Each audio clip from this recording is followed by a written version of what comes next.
Assalamualaikum warahmatullahi wabarakatuh. Mungkin ini adalah pertemuan sakral yang dialami oleh Profesor Dr. Haji Qadirun Yahya MSc, seorang angkatan 1945, ahli sufi, ahli fisika dan metafisika, dan pernah menjabat sebagai Rektor Universitas Pancabudi Medan dengan Presiden RI pertama Insinyur Soekarno.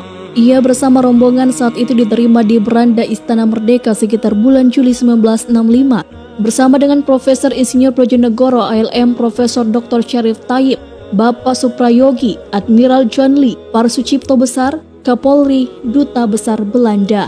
Wah, pagi-pagi begini saya sudah dikepung oleh 3 profesor-profesor. Kelakar Insinyur Soekarno membuka dialog. Kemudian Soekarno mempersilahkan rombongan tamunya duduk. Profesor Qadirun Yahya, silakan duduk dekat saya, pinta Soekarno terkesan khusus. Profesor, saya dengar tentang engkau sudah sejak 4 tahun, tapi baru sekarang aku ketemu engkau. Sebenarnya ada sesuatu yang akan aku tanyakan padamu, kata Soekarno dalam bahasa Belanda. Ya, tentang apa itu Bapak Presiden? Tentang sesuatu hal yang sudah kira-kira 10 tahun. Saya cari-cari jawabannya tapi belum ketemu yang memuaskan. Saya sudah bertanya pada semua ulama dan para intelektual yang saya anggap tahu, tetapi semua jawabannya tetap belum memuaskan saya. Lantas soal apa, Bapak Presiden? Saya bertanya terlebih dahulu tentang yang lain. Sebelum saya majukan pertanyaan yang sebenarnya, jawab Presiden Soekarno. Baik Presiden, kata Profesor Qadirun Yahya. Manakah yang lebih tinggi, Presiden atau Jenderal atau Profesor dibandingkan dengan sorga? Tanya Presiden. Sorga, jawab Profesor Qadirun Yahya. Of course, setuju, balas Presiden terlihat lega. Menyusul Presiden bertanya untuk soal berikutnya, lantas manakah yang lebih banyak dan lebih lama pengorbanannya antara pangkat-pangkat dunia yang tadi dibandingkan dengan pangkat sorga, tanyanya.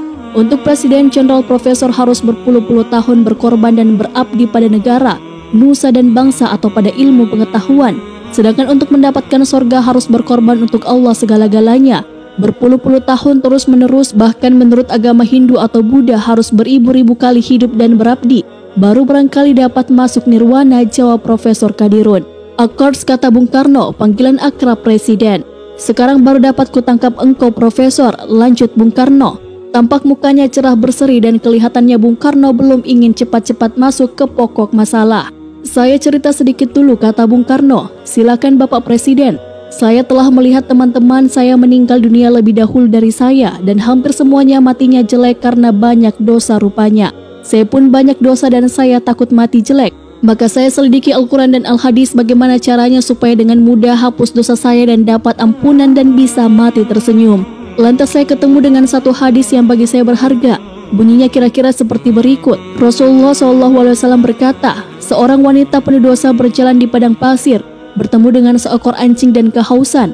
Wanita tadi mengambil gayung yang berisikan air dan memberi minum anjing yang kehausan itu.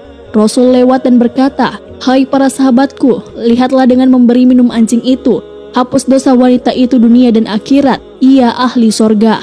Nah Profesor, tadi engkau katakan bahwa untuk mendapatkan sorga harus berkorban segala-galanya.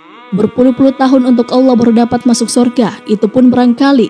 Sementara sekarang seorang wanita yang berdosa dengan sedikit saja jasa, itu pun pada seekor anjing pula, dihapuskan Tuhan dosanya dan ia ahli sorga. How do you explain it, Profesor? Tanya Bung Karno lanjut. Profesor Qadirun Yahya terlihat tidak langsung menjawab. Ia hening sejenak lantas berdiri dan meminta kertas. Presiden, tadi Bapak katakan dalam 10 tahun tak ketemu jawabannya. Coba kita lihat. Mudah-mudahan dengan bantuan Allah dalam 2 menit saja akan memberikan jawaban dan memuaskan. Keduanya adalah sama-sama eksakta. Bung Karno adalah seorang insinyur dan Profesor Qadirun Yahya adalah ahli kimia atau fisika. Di atas kertas Profesor Qadirun mulai menuliskan penjelasannya. 10/10 sama dengan 1, ya kata Presiden. 10/100 sama dengan 1/10, ya kata Presiden. 10/1000 sama dengan 1/100, ya kata Presiden. 10/10.000 sama dengan 1/1000, ya kata Presiden. 10 per tak terhingga sama dengan 0, ya kata Presiden. 1 juta per tak terhingga sama dengan 0, ya kata Presiden. Berapa saja tambah apa saja per tak terhingga sama dengan 0, ya kata Presiden. Dosa per tak terhingga sama dengan 0, ya kata Presiden.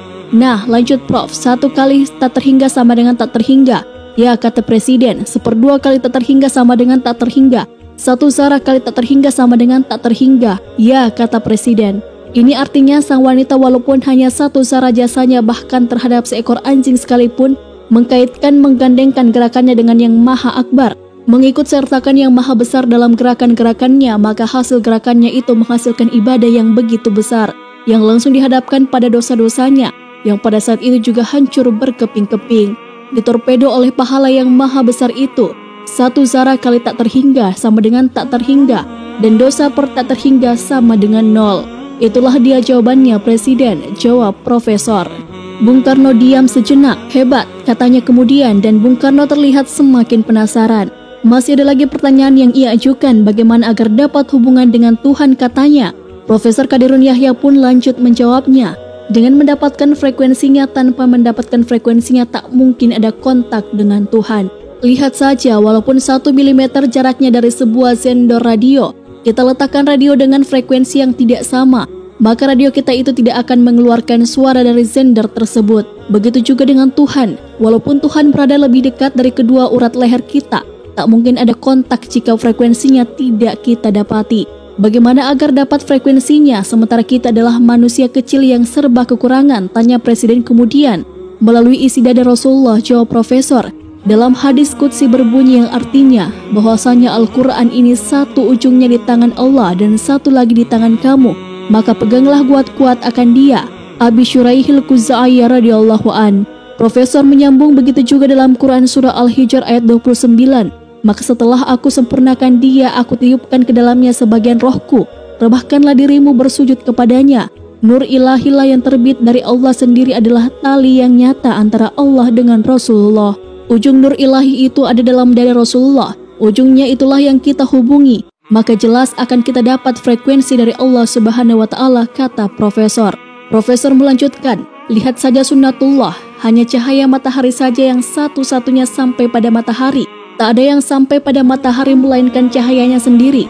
Juga gas-gas yang saringan-saringan tak akan ada yang sampai matahari. Walaupun elegansi seperti xenon, krypton, argon, helium, hidrogen dan lain-lain semuanya vakum. Yang sampai pada matahari hanya cahayanya, karena ia terbit darinya dan tak bercerai siang dan malam dengannya. Kalaulah matahari umurnya 1 juta tahun, maka cahayanya pun akan berumur 1 juta tahun pula. Kalaulah matahari hilang, maka cahayanya pun akan hilang. Matahari hanya dapat dilihat melalui cahayanya, tanpa cahaya matahari pun tak dapat dilihat. Namun cahaya matahari bukanlah matahari. Cahaya matahari adalah getaran transversal dan longitudinal dari matahari sendiri atau Huygens, jelas Profesor. Profesor menyimpulkan, dan Rasulullah adalah satu-satunya manusia akhir zaman yang mendapat nur ilahi dalam dadanya. Mutlak jika hendak mendapatkan frekuensi Allah, ujung dari nur itu yang berada dalam dada Rasulullah harus dihubungi.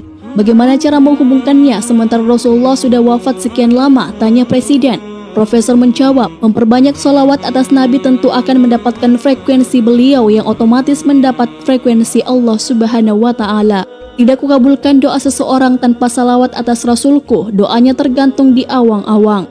Hadis riwayat Abu Daud An-Nasai. Jika diterjemahkan secara akademis, mungkin kurang lebih, tidakkah engkau mendapat frekuensiku tanpa lebih dahulu mendapat frekuensi Rasulku? Sontak Presiden berdiri. You are wonderful, teriaknya. Sejurus kemudian dengan merangkul kedua tangan Profesor, Presiden pun bermohon, Profesor doakan saya supaya dapat mati dengan tersenyum di belakang hari nanti. Semoga dialog sufi ini mengajarkan kita tentang intisari Islam sebenarnya. Wallahu a'lam bishawab.